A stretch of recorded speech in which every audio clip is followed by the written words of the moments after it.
Hey there, and welcome to the Green Living Now podcast. I'm Amy Tedisco, and if you've ever felt like you're eating healthy, buying the right household products, and doing your best, but maybe not always feeling your best, then you're in the right place. For over 30 years, I've helped thousands of people detox their food, their homes, and their daily routines without overwhelm so that they can feel more energized, think clearer, and live a healthier, more conscious life.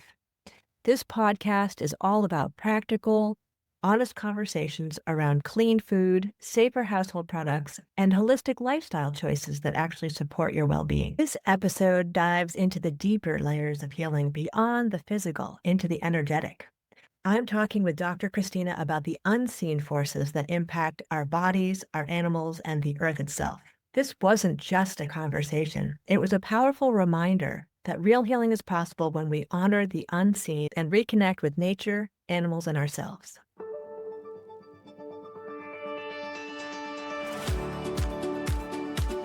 Hello, and welcome to the Green Living Now podcast. I am so excited to have Dr. Christina, and actually, what do I call you? Christina? Dr. Christina?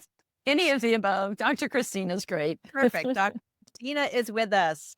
And why don't you tell everyone what you do, who you are? Well, I'm so thrilled that Amy is doing a podcast because I have been passionate about saving the planet since I was 17, I think. I started using cloth bags when I was 17, living by myself in Princeton, New Jersey, going to my senior year of high school. Wow. And who knows, it was like at a party or something, and somebody said, you ought to use cloth bags. And I went, okay. And that first cloth bag lasted me 35 years before it got holes in it. Wow, that's remarkable. Yes, yeah. I've done a lot with that. I'm a veterinarian, and I graduated from veterinary school not knowing anything about holistic medicine at all. And shortly thereafter, I started doing homeopathy. And then the more I learned about what it takes to heal animals and to heal people, I realized that everything we do holistically heals the planet. And over the decades, seems like yesterday, but over the 4 decades, I have leaned more and more towards even better ways to heal people and heal animals that also heal the environment. So whatever kind of animal you live with, whether it's a dog or a chicken or a horse, whether they're a pet or a farm or the soil or the plants, it's all the same. It's amazing that you're saying that. And I want to just sort of tie on to that with the thought that I had from listening to another podcast yesterday. But I also wanted to find out how you went from being trained as a traditional veterinarian to homeopathy. So I was listening to a podcast yesterday on regenerative agriculture, and the guy was making this amazing point, which made such sense to me, which was that the same thing that you can do with plants, creating a really strong immune system in a plant, makes it so that it can handle pretty much any of the pests and things that come along. And it's the same thing, of course, with humans.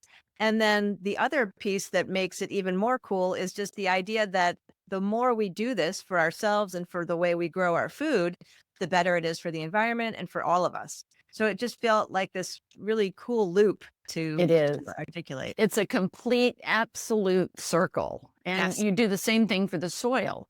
So if we think about it, just an off the cuff, just one piece of the whole puzzle is the microbiome. Exactly. The soil microbiome, our gut microbiome, our skin microbiome, the microbiome of each insect. I mean, we're all living together. We're a planet, each one of us, for the microbes that and fungi and viruses and all those that live within us. So, so how it started was I was running a clinic for somebody, and I was the only person there. I was doing the receptionist and the tech job. And it was just a small satellite clinic. And someone came in and asked me to draw blood, do a panel, and send the results to her homeopathic veterinarian. And I went, sure, I'll do that. What's homeopathy? And she went, homeopathy. Oh, wow. So she'd been using homeopathy in her psychology practice for maybe 10 years. This is early 80s, 81, 82. And this veterinarian had taken the very first veterinary homeopathy class that was offered by the National Center for Homeopathy. So it was just a 2-day class with a British veterinarian. And it was taught in a very sort of allopathic way. So it was taught for kennel cough, here's 5 remedies you could use. And then talked a little bit about maybe 3 lines on how to tell the different remedies apart. So this vet, when I sent him the results and said, tell me more, he sent me 2 medicines, Cantharis and Urtica urens, and he said, these are good for bladder problems in cats. Wow. Well, now that's not how you do homeopathy at its best. Right. However, that was all I had. 3 months later, my boss was seeing a client whose cat had been on antibiotics for 3 years. And so every time they stopped, immediately the bladder problems got worse. So I said to him, I said, I got this stuff Dave Taman sent. Want to try it? He said, sure, you ask her. So I went in and I introduced myself and said, veterinarian up the way said these homeopathic medicines could help. Would you be interested? And she said, sure, I'll try it. Tell me more about homeopathy. And I went, I don't know anything more about homeopathy. He said it works. Yep. That cat was off antibiotics for the next 9 months that I was at the practice. No way. So after 3 years of antibiotics, that is so remarkable. So if you would just explain a little bit about homeopathy and how it works, since you do know now. Okay. The quick answer for homeopathy is more important than the actual use of the remedies is the understanding and the principles of homeopathy, because they are how you will know if you're curing yourself, your animals, your soil, the planet. They will help you live the best possible life that you can live. Homeopathy is based, as are many other approaches, Ayurvedic, Chinese medicine, indigenous medicine, is based on we each have a unique energy field, a different shaped energy field we're born with, our genetics. However, everything we do from the moment we're conceived may change those genetics. And so it can turn on or off bad or good genes. And symptoms are not caused by what you think they are. So many people come in and say, oh, my dog has this bad ear infection. And the conventional veterinarian says it's a yeast infection or a bacterial infection. Bacteria did not cause it. Are there bacteria there? Yes. In the pus? Yes. Is there bacteria in a normal ear? Yes. It's the energy field was triggered by something, maybe ear bacteria, maybe your stress in the family, maybe the dog 20 doors down that was in heat, maybe Mercury in retrograde. I don't know. We don't necessarily know what the trigger was. Often we can figure it out. But the point is, the energy field got pushed out of balance. Right. To get back into homeostasis, it created the ear symptoms, the cancer, the spondylitis, the bladder problem. Every single symptom is created by the energy field going out of balance. Now, with acute problems, it's sort of obvious what pushed it out of balance. A bee sting, a swelling, Right. tripped, sprain, tripped, broke. So sometimes it's obvious what pushed it off balance. And then the energy field is more, how quickly am I going to heal? The second part is, how do we know if our energy field is getting really better? Number one, the good thing is a cure, which is what that cat had, although I didn't understand it back then at all. Right. So the cat may or may not have been cured, but I suspect it was. The symptoms go away slowly in an appropriate length of time to how long they've been there. Oh, wow. That's interesting. I didn't even know that. However, immediately the animal feels better. So in spite of itchy, it's like, I fine. I don't care if I'm itching. I don't mind itchy. Sorry, I'm keeping you up at night. Oh, I'm eating, I'm playing, I'm having fun. Now I'm not itching as much. Now the itching So, is getting better. so let me understand. Hmm. So even though the symptoms are Hmm. still there, the fact that the remedy is working makes them feel better already, even if whatever that annoying Right. symptom is still present. Absolutely. So how do you understand that? Is that a shift in energy? You made the point that the cat Right. felt, or whatever animal we're talking about, you administer a homeopathic remedy, So we know or it doesn't have to be homeopathic. It could be any kind of remedy, right? yes. Yeah. Okay, so homeopathic, Ayurvedic, whatever, Or feeding a better or diet, different nutrition. Exactly. or taking them on sniff walks, or Wait, let me have to using Paralandra soil balancing kit to balance the soil, Ooh, I gotta find out. or So whatever. many different options, Yeah. holistic options. Well, any options, because this applies even if you're using conventional. It just doesn't usually cure.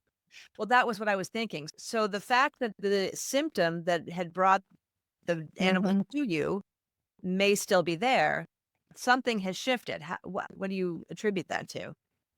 So this energy field has been producing a symptom that causes pathology. Hmm. And once it's back in balance, it no longer is triggering to present that symptom, but it's been there a long time. Mm. So to self-heal takes time for the body to recuperate. Okay. And it's sort of proportional. Bee sting, you give the right remedy, they're fine in 5 minutes, Right. 10 minutes.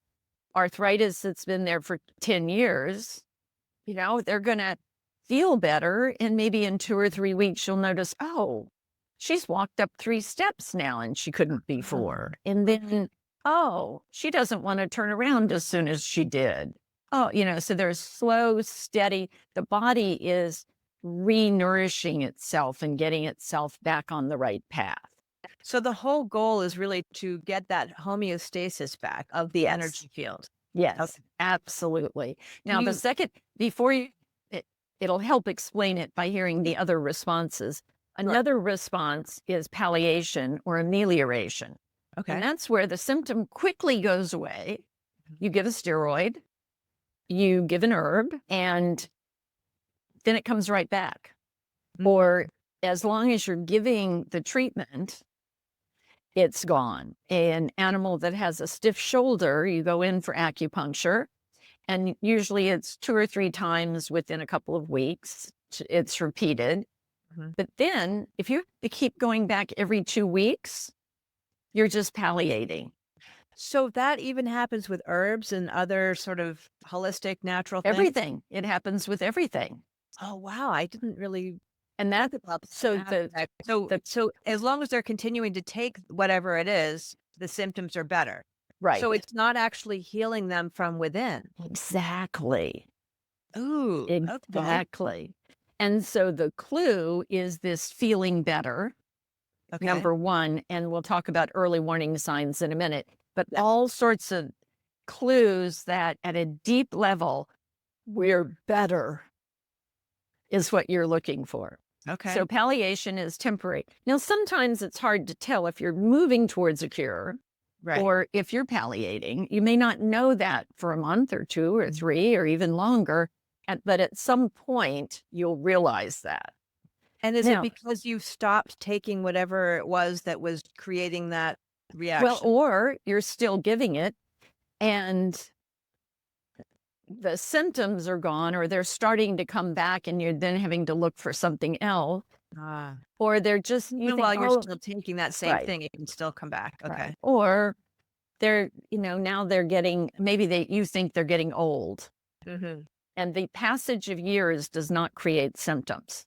Right. Now, the third thing that happens is suppression. The Mm. symptoms go away immediately, just like with palliation, but they don't come back right away. Instead, there's no overall, I feel better. And within a short period of time, 2 weeks, a month, 2 months, a more severe illness happens. steroids, itching goes away, liver disease appears in a month or two commonly. And that's because That's because the energy field has been trying its best to get back into homeostasis.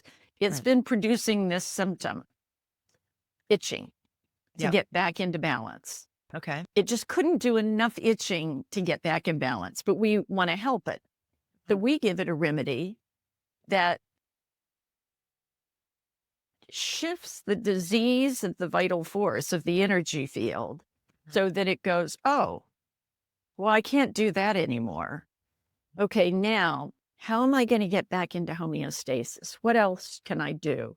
Oh, I'm going to do liver disease. I'm going to do cancer. I'm going to So do. it's not necessarily as a result of the remedy. Well, it's not pathologic. It's not a side effect. Okay, because that's where I was going in my mind when you talked about a Steroid and steroid. liver. Yeah. Was that creating the liver problem? But that's not what you're saying. Well, it can, but it can, also. But it doesn't always. Right, exactly. So here's an example. Okay. Somebody called me with a dog who'd been itching for 2-3 years. Off and on, they used some herbs. They had tried some allergy pills. They hadn't done steroids, but they tried different things, and it came and went. But it was pretty persistent. And they called. I took the case. I asked a whole bunch of questions about who is this individual? Because homeopathy and good, well done acupuncture, Ayurvedic medicine is individually based. If you go to a practitioner and say, my dog is limping, the x-rays showed it was arthritis, and they say, okay, and they sort of open their book, either in their mind or a real book, and look up the points for arthritis, and don't ask you anything about, does your dog prefer cold? Does your dog prefer heat? Right. So then they're not individually treating. So I asked all these questions. I did my best. 2 weeks later, she called and she goes, Dr. Chambreau, you're a miracle worker. And immediately I went, oops. Because in my head, I didn't say that to her. And because I knew 3 years, 2 weeks, the itching wouldn't have been gone away. And she said within half an hour after giving the remedy, the itching went away and she hasn't itched once since. And with careful questioning, I found out that after about a week and a half, she started biting the children. Oh, my word. So her energy field, its approach to try to heal itself it wasn't bad. It wasn't like killing them or anything, but she was nippy. She was grumpy. Oh. And so she was really. She wasn't feeling better, even though the itching. Number one, she was definitely not feeling better. But number two, we now had a mental behavioral change for the worse. So I then included that symptom, because that's the energy field producing that symptom. And all the other symptoms I had, gave her another remedy. The mental behavior stopped quickly because it had just happened, right? So it's how long it takes. So it stopped quickly. And within about a month, the itching was 50% less. And within 2 months, it was gone, or 3 months, it was gone, and it never returned. So it sounds then like you're healing at different levels. The itching was one thing, but then there was something else. All of the symptoms are caused by the same energy field. Okay. It's So not the way so it much presents levels. and how it changes and everything. And it's all the symptoms they've ever had in their entire life. What does that mean? Because they're born with this energy field. Okay. And so when I find the remedy needs to cover as many as possible of had kennel cough when it was a puppy. It had a third cherry eye. Its teeth were slow to fall out, and the baby teeth were slow to fall out. When it was 3 or 4, he was lame for a while. All of those are caused by the same vital force. Okay. The same energy field produced each one of them because of different triggers. So the goal in treatment is to step back and look at the entire individual. And, in South America, they plant, and you will know the numbers better than I, but on an acre field, they may plant 100 different varieties of potatoes because of the different microclimates within that 1 acre, right? Right. Is it Yeah. as many as 100? Probably not. 20, I mean, it 30? depends. Yeah.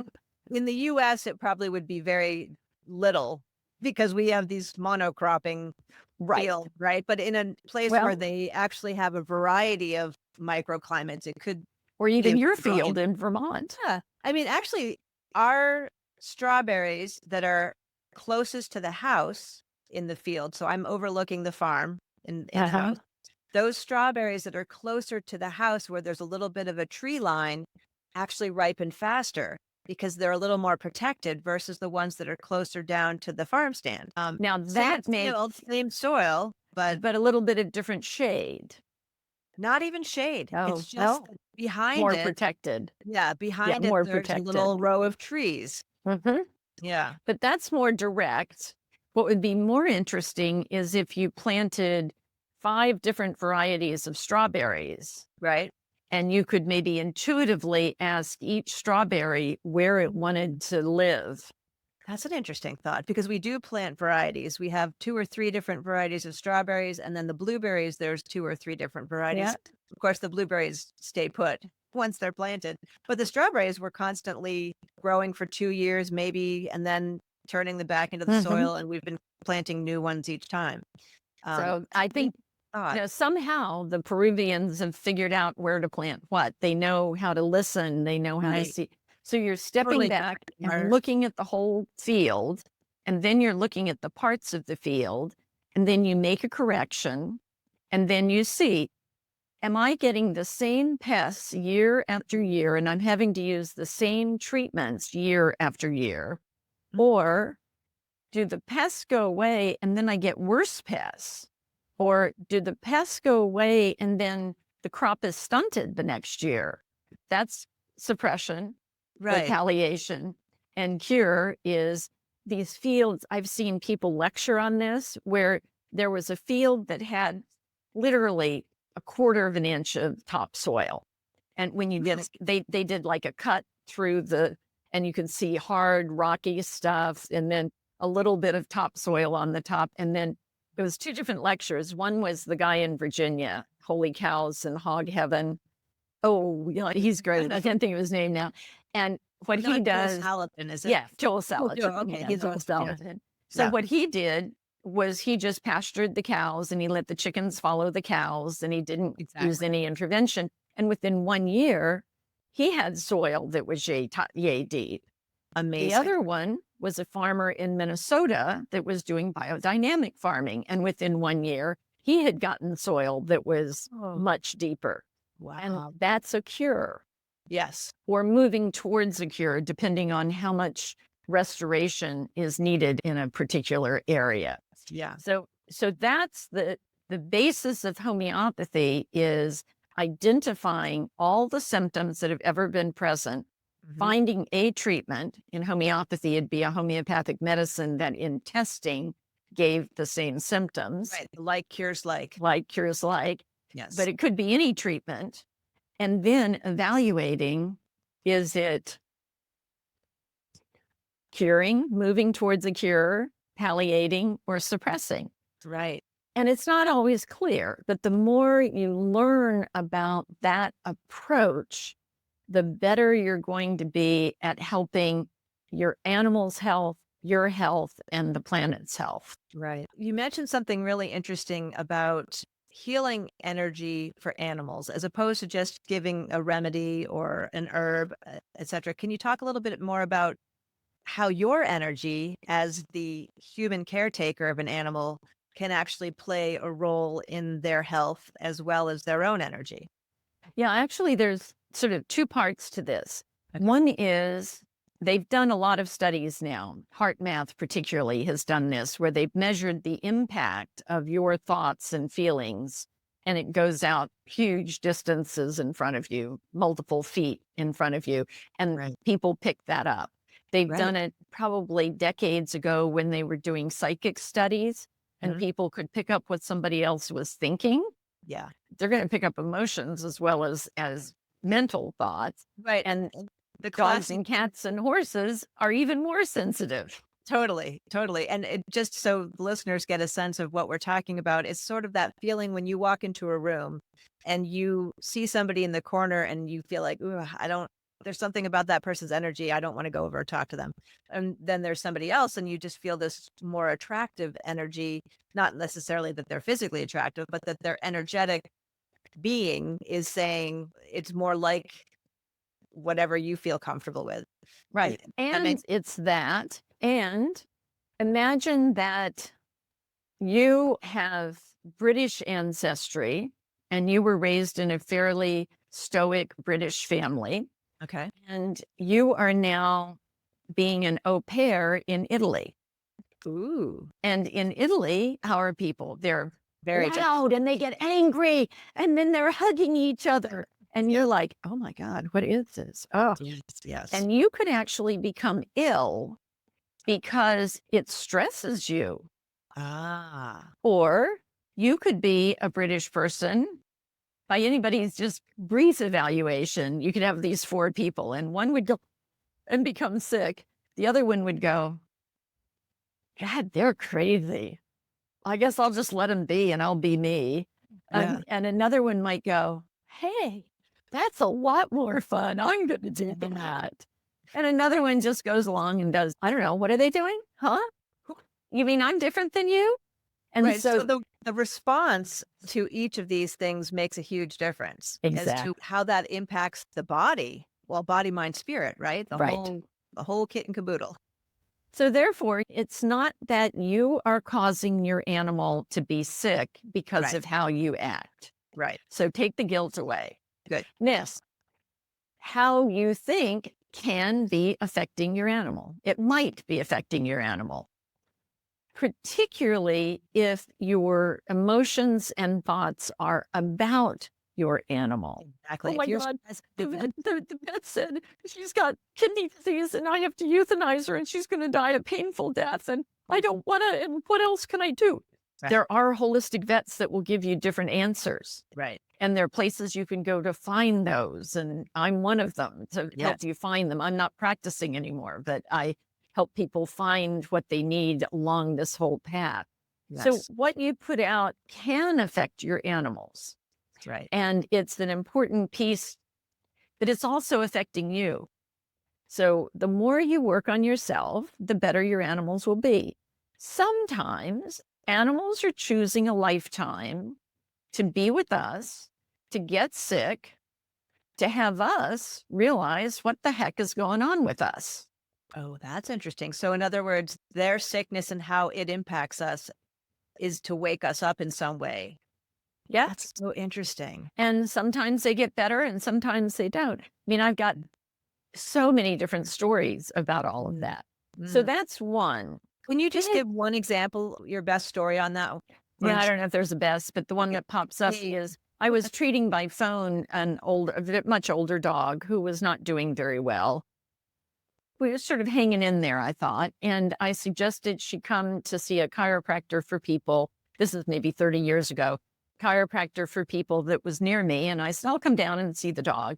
When I saw the dog getting out of the car, I went, oh, what are you doing, Christina? This dog should have been euthanized. This dog is really in bad shape. Oh my goodness. And then I checked in with an animal communicator for that dog. And the dog said, communicator didn't know anything about this. Right. And the dog was better after the chiropractic. And, I realized, it's okay. This dog, it's bad off, but it's okay. The dog Ready to go seems, yet? yeah, the Yeah. dog probably isn't ready to go. The communicator said, the dog says he wants to stay around to help his owner heal because of what Ooh. happened with a family member. The owner's mom had been on a feeding tube, and the owner had been feeding the mom every day. One day, she took a day off. The nurse did it wrong, or something happened, and the mother died the next day or got Oh. pneumonia and then shortly after died. So she's been living with this guilt goodness. forever. This Yep. dog wanted to stay and die in her arms so she could see, well, sort of, I did it right this time. Yeah. There's no right or wrong. So beautiful. So that's an example of how we just never know what roles they have. Yeah. Another one was a diabetic cat that I treated and a Reiki practitioner treated, and the cat asked the Reiki veterinarian to attune it so that it could do Reiki on its owner. Oh, wow. So the owner could get pregnant.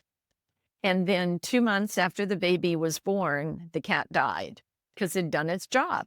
That was That's why it was there. beautiful. So for people that are hearing this and are feeling skeptical, like, what are they talking? Can you help us understand a little bit more around how that works? Well, at this point, that'd be a whole nother talk. And the bottom line is there's a lot of scientific evidence that what we feel and think impacts others. Yes. That's the bottom line.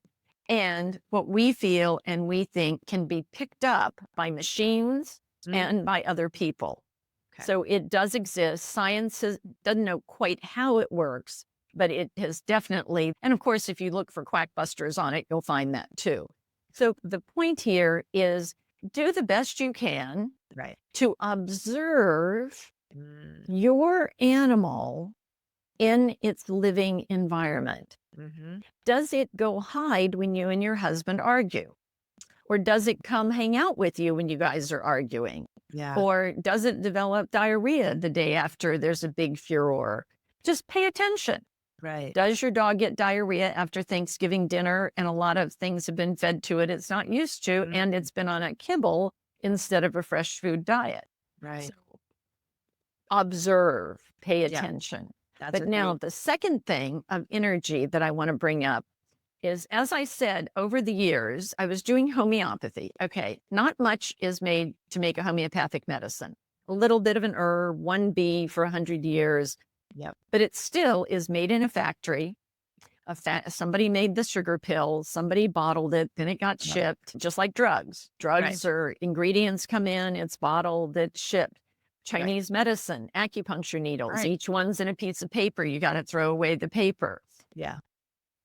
More and more in the last decade, people are learning, and it's been going way further back, but in hospitals going back maybe 60 years, they've been doing healing touch. Nurses can just put their hands on and people feel better. And maybe you're completely healed.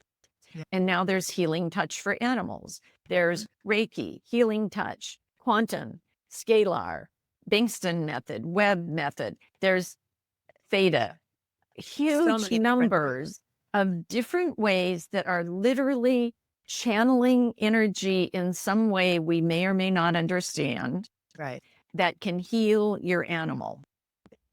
So that is very light on the planet, because the only cost going with this. So this is the difference between a remedy, whether it's a Chinese medicine or a homeopathy, or an herb or essential oil, juiced and packaged and shipped and all that stuff. So, okay. So if you learn, find one, doesn't matter which, find one, learn it, find one, and you may have to try 2 or 3 to find one you feel you can do something with. Right. And you can do it on plants, just like you can use homeopathic medicines on plants. Right. And so then once you've learned that, a couple of things. Number one, if there's an emergency and your animal is in pain, if you find a wild animal that's in pain, you've learned an approach, a hands-off approach that you can help immediately while someone else is driving you to the vet, while you're deciding if you need to go to the vet, while you're slowly healing over a period of a week or 2, while you're working on a chronic illness. Okay. You are now capable of healing. That's pretty empowering. So what's your go-to? Do you have one that you particularly love? Well, I was trained in Reiki many years ago. Long story of how I finally got to it. I have not found any that I feel I can reliably use. So Reiki is my go-to. Okay. But all of them, I mean, there's so many that are coming out. Eden energy medicine has been around forever. Barbara Brennan's School of Healing has been around forever. Yes. You know, there's so many. And then there are other ones that are more hands-on, like massage. Right. Tellington Tea Touch. Yes. So there are also other ones that are just your hands Mhm. or your mind, or well, your that don't I would take say the anything from the intention. planet.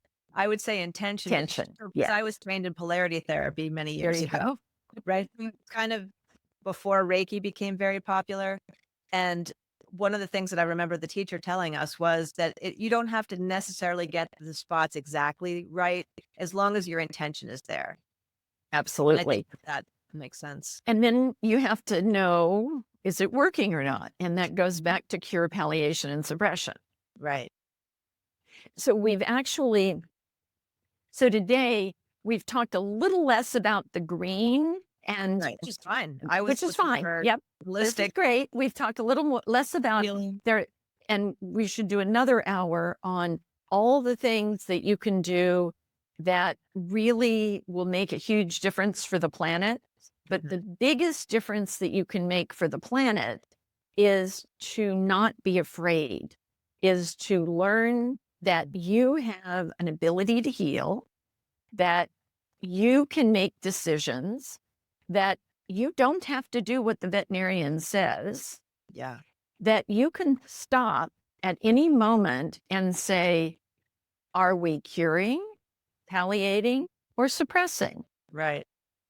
And all of these help us have a healthier planet when we start doing it everywhere. Hmm. And then in our next talk, we'll talk about how every step you take, every next thing you do, like doing the laundry, washing the car, picking up the dog poop, making the dog food or buying the dog food, how each time you start to do something, you ask yourself, is there a lighter way for the planet for me to do this? But now you have a framework where you can evaluate the path that you're taking for your particular animal. Mhm. And so that's why for my giveaways, I've made a few things for you. Right. So you've got, okay. So the giveaway for this first piece is what? So for the first giveaway, what I'm going to do is I've got a report for you that will help you understand cure, palliation, and suppression, to Awesome. help you understand the response that we've talked about here today, and an overview of homeopathy so that you actually can have a little sense more of what we're talking about. So homeopathy, but particularly a separate article on cure, palliation, and suppression. And then you can reach me at my name, which is Christina Chambreau, ChristinaChambreau.com, Okay. or you can email me at healthyanimals@aol.com. This will be in the show notes so people don't have to remember. Oh, very important, everybody, to know that. Don't rush to write it down right now, especially if you're driving or walking your dog. Hopefully you're not walking your dog and listening to anything but your dog. Right. And you could be listening to these wonderful talks. So the other things, contact me if you have a general question. And then if you want That's a more, lovely, that's you a can do a lovely, coaching session with me. awesome. If today's conversation sparks something in you, especially around the hidden ways that our environment impacts our health, then I would love to invite you to take my free Toxic Pantry Quiz. It's a quick and easy way to see what's actually lurking in your food and what some simple swaps can do to make a big difference. Just go to my website, greenlivingnow.com. You'll see it on the right-hand side, and I have it in the show notes below. I read every quiz, and I send you a personalized email with my suggestions based on your results. See you next week, and stay green.